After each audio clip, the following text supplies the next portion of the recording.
Por 6 votos a 5, o Supremo Tribunal Federal, na sessão de ontem, manteve a prisão de condenados após julgamento em segunda instância. O plenário entendeu que o artigo 283 do Código do Processo Penal não impede o início da execução da pena após condenação em segunda instância e indeferiu liminares nas ações declaratórias de constitucionalidade 43 e 44. Em 2009, a Suprema Corte entendeu que os condenados só poderiam ser presos depois que não coubessem mais recursos da condenação. Em fevereiro deste ano, a Corte mudou sua jurisprudência, entendendo que é possível, sim, a prisão antes do trânsito em julgado da sentença penal condenatória. Mas a decisão não obrigou as demais instâncias do Poder Judiciário a adotarem o mesmo posicionamento. Ao reanalisar a matéria, o plenário manteve o entendimento firmado em fevereiro. A maioria dos ministros acompanhou a divergência aberta pelo ministro Edson Fachin.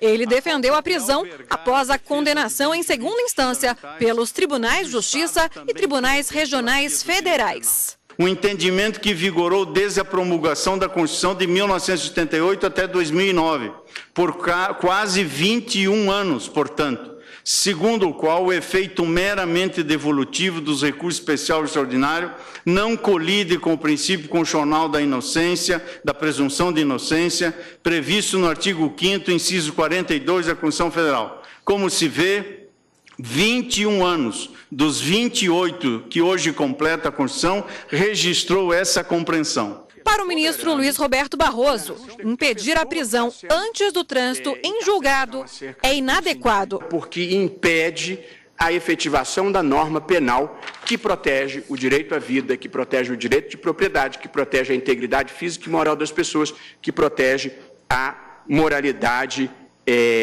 administrativa. Foi à vista da ampla receptividade do sistema processual brasileiro à ação constitucional de habeas corpus e da restrita participação dos tribunais superiores na definição dos aspectos da culpa, que o Supremo Tribunal Federal veio a concluir que a presunção de inocência não impede irremediavelmente o cumprimento da pena. A dignidade defensiva dos acusados deve ser calibrada em termos de processo a partir das expectativas mínimas de justiça depositadas no sistema criminal do país. Se, de um lado, a presunção da inocência, juntamente com as demais garantias de defesa, devem viabilizar ampla disponibilidade de meios e oportunidades para que o acusado possa intervir no processo em detrimento da imputação contra si formulada, de outro, ela não pode esvaziar o sentido público de justiça, que o processo penal deve ser minimamente capaz de prover para garantir a sua finalidade última, de pacificação social. Nós estamos discutindo isso porque nós estamos mais preocupados com o direito fundamental do acusado, nós estamos esquecendo do direito fundamental da sociedade, que tem, evidentemente, a prerrogativa de ver aplicada a sua ordem penal. O que diz o artigo 5º, inciso 57, é que ninguém será considerado culpado até o trânsito julgado da sentença penal condenatória. Mas a Constituição Federal, ela tem um artigo especificamente sobre a prisão. Isso aqui não tem nada a ver com a prisão em segunda instância. O que tem a ver com a prisão é o inciso 61. Ninguém será preso em flagrante delito ou por ordem escrita e fundamentada da autoridade judiciária competente, salvo nos casos de transgressão militar ou crime propriamente militar definidos em lei.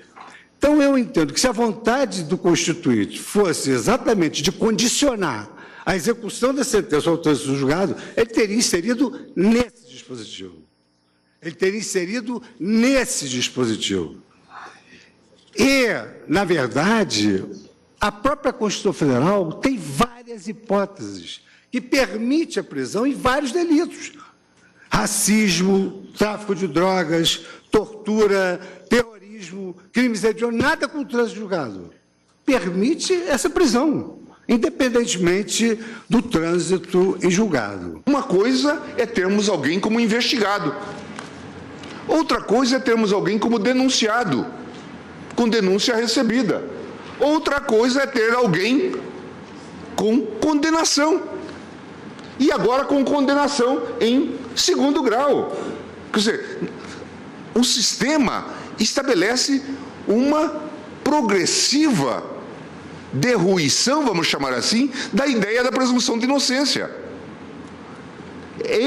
Essa garantia institucional, ela vai esmaecendo em função desse conceito. E a própria legislação permite isto. Por isso se aceita a ideia. Sim, veja, países que são extremamente rígidos e respeitosos dos direitos fundamentais aceitam a ideia da prisão com a decisão de segundo grau. Evidentemente, e nós nos deparamos com isso todo dia, poderá haver, sim, situações de abuso, que nós reparamos com o habeas corpus, que permite discutir todas as questões, inclusive com a possibilidade de concessão de liminar. A ministra Rosa Weber acompanhou o relator ministro Marco Aurélio, que em setembro votou contra a prisão antes do trânsito em julgado. Se a Constituição, no seu texto, com clareza, vincula o princípio da presunção de inocência ou da não culpabilidade a uma condenação transitada em julgado, eu não vejo como possa chegar a uma interpretação diversa. Uma das cláusulas mais vitais à preservação da liberdade humana, cuja integridade não pode ser comprometida por decisões que nulifiquem a aplicabilidade e o respeito ao direito fundamental de qualquer pessoa de não ser considerada culpada antes do trânsito em julgado da sentença penal condenatória. Eventual inefetividade da jurisdição penal ou do próprio sistema punitivo, motivada pela prodigalização de meios recursais, culminando por gerar, é verdade, no meio social, a sensação de impunidade, não pode ser atribuída ao reconhecimento constitucional do direito fundamental de ser presumido inocente, pois não é essa a prerrogativa básica que frustra o sentimento de justiça dos cidadãos ou que provoca qualquer crise de funcionalidade do aparelho judiciário. Que se reforme o sistema processual, que se confira maior coeficiente de racionalidade ao modelo recursal, mas sem golpear um dos direitos fundamentais a que fazem jus os cidadãos de uma república fundada no conceito de liberdade e legitimada pelo princípio democrático. É preciso que a prisão seja devidamente motivada. Ou a prisão é temporária, ou ela é cautelar, com fundamento, com SPEC no artigo 312 do Código de Processo Penal, então ela deve ser motivada no sentido de mandar um cidadão em favor do qual milita a presunção de inocência para a prisão. Eu penso que não fosse apenas pela presunção de inocência, mas também pela necessidade de motivação da decisão para enviar um cidadão à prisão, esses são motivos, a meu ver, suficientes para indeferir esta cautelar e declarar a constitucionalidade integral do artigo 283 do Código de Processo. Deferir. Eu estou acompanhando integralmente o relator, inclusive no que diz respeito ao pedido subsidiário. O ministro Dias Toffoli foi o único que alterou o voto em relação ao julgamento de fevereiro. Ele acompanhou o relator em parte, entendendo que a prisão só deve ocorrer depois que o réu for julgado pelo Superior Tribunal de Justiça. A determinação de imediata baixa dos autos, independentemente da publicação da decisão, para execução imediata da pena, constitui mecanismo suficiente para tutelar as situações de abuso do direito de recorrer, que pode e deve ser utilizado pelos tribunais superiores. Pode ser no âmbito do Tribunal Superior Eleitoral, em casos criminais que lá chegam, pode ser no âmbito do Superior Tribunal de Justiça. A presidente do Supremo, ministra Carmen Lúcia, proferiu voto de desempate. Resultado: a prisão do condenado em segunda instância pode ocorrer, mesmo que ainda caiba recurso. Um encontro de juízes de tribunais constitucionais que ocorreu em junho deste ano no México, aqui os próprios juízes da Corte Interamericana de Direitos Humanos questionasse exatamente como temos que caminhar no sentido de dar cumprimento, de um lado, ao princípio da presunção de inocência, da presunção de não culpabilidade penal de um lado, e de outro lado, as garantias institucionais para que os pressupostos institucionais necessários para que o sistema todo se mantenha com a confiabilidade que é a base da manutenção das instituições democráticas possa se valer para todos os cidadãos, incluídos aqueles que numa comunidade dependem de saber que haverá uma resposta do Estado juiz e que o acesso à justiça não significa apenas